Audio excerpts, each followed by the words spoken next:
We are once again thinking through the Word. Today we have one chapter as the entire book. It's a letter written by John to the church.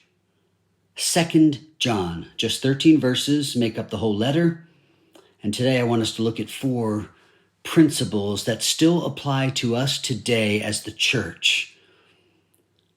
So let's look at our letter. 2 John. In these first few verses, we start seeing a theme emerge.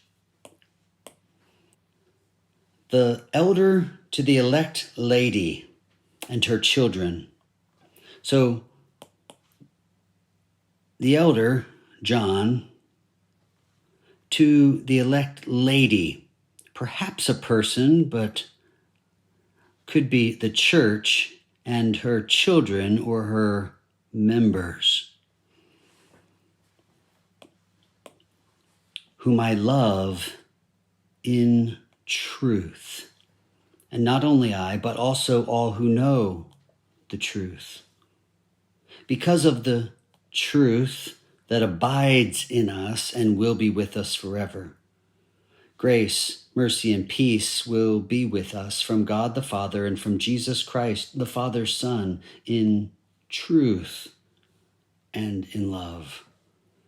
I greatly rejoiced to find some of your children walking in the truth, just as we were commanded by the Father.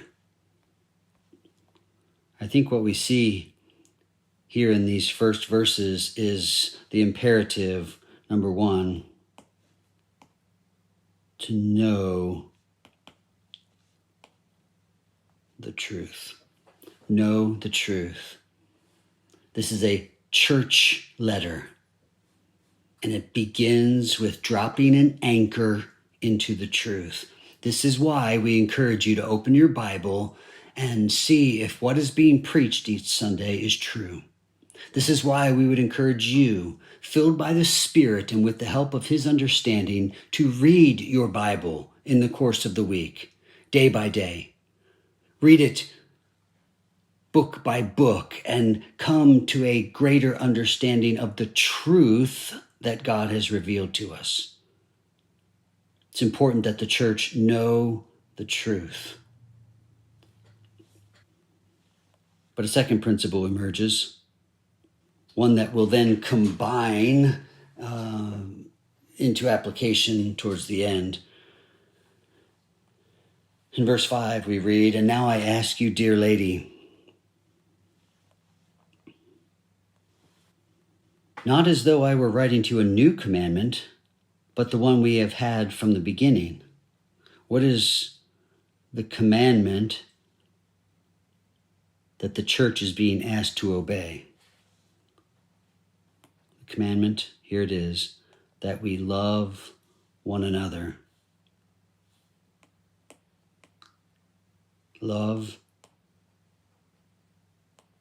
other believers.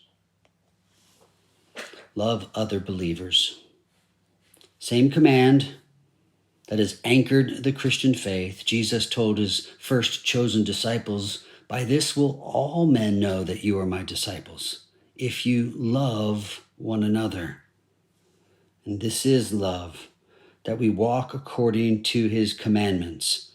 A little bit of a circle here. This is love. What is love? That we walk according to his commandments. And what are his commandments? That we love one another. And there are others, but certainly that is central.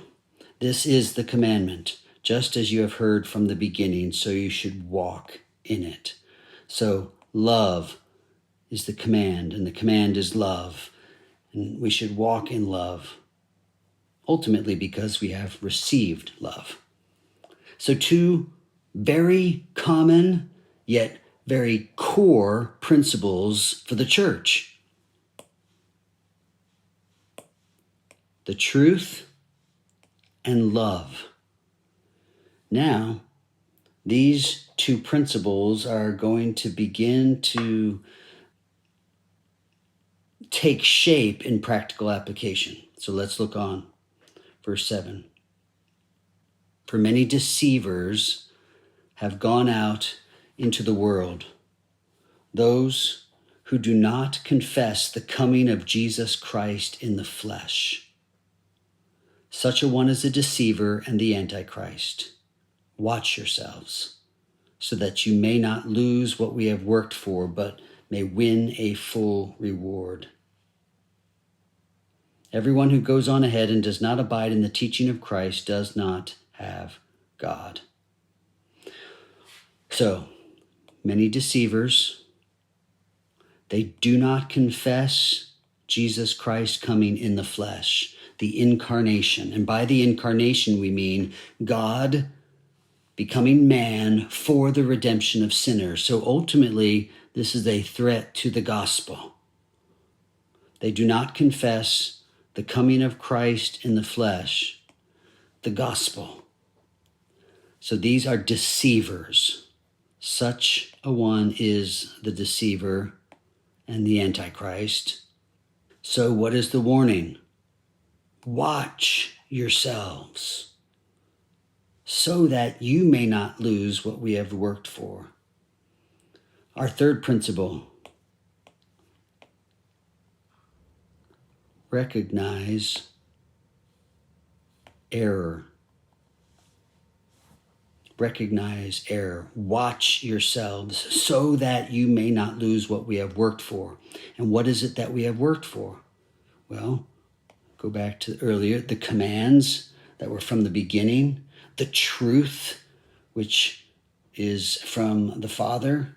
Walk in that truth, love one another. And now as you're doing that, be watching for the deception, the error that will look like a difference in teaching on Jesus Christ, about Jesus Christ.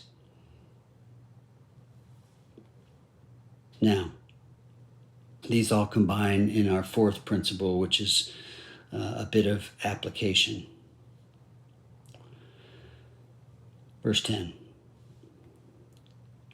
If anyone comes to you and does not bring this teaching, the truth, love, Jesus Christ come in the flesh, do not receive him into your house or give him any greeting. Do not, here's the forbidding, do not, 1, receive him into your house, and 2, give him any greeting. Why?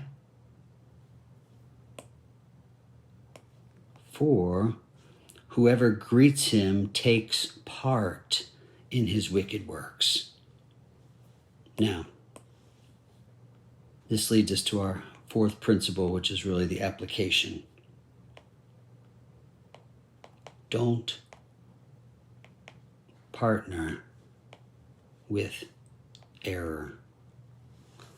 Don't partner with error. Here's that word part. Take part. Don't partner with error.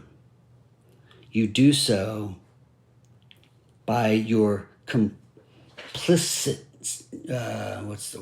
You do so by being complicit with them, by facilitating the false teacher, by promoting, by supporting. Now be careful. This doesn't mean that you can never have into your house an unbeliever. I think that would be contrary even to the very teaching of Jesus about the Great Commission. I think it would be contrary to the example of Jesus in how he was found among sinners to give them the gospel, to share the good news. So the admonition is not simply don't have unbelievers in your house and never say hi to them, a greeting. No, the admonition is don't be supportive. Don't fail to distinguish yourselves from them in true fellowship. You do not fellowship with them the same way that you would fellowship with believers who profess that Jesus has come in the flesh for the salvation of sinners. So with true Christians, you have them into your house and you greet them because of a strong bond of fellowship, and it makes it clear. Make it equally clear that you do not partner with error. And so all the teaching in this short letter about truth and love and discernment comes to bear in this fourth principle: don't partner with error, which forces us to balance our truth and love and our discernment just right so that we don't violate this command.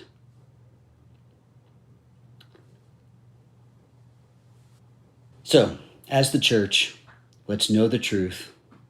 Let's love and support other believers. Let's recognize the great difference between the truth and so much error, and so many of the cults and so many of the other worldviews will center on the doctrine of Jesus Christ, God come in the flesh for the salvation of sinners. And let's make sure that we don't partner with any error. Really, all of this goes back to the beginning. We need to be walking in the truth. Hopefully this video helps you do that, and you'll continue doing so. Grace and peace to you.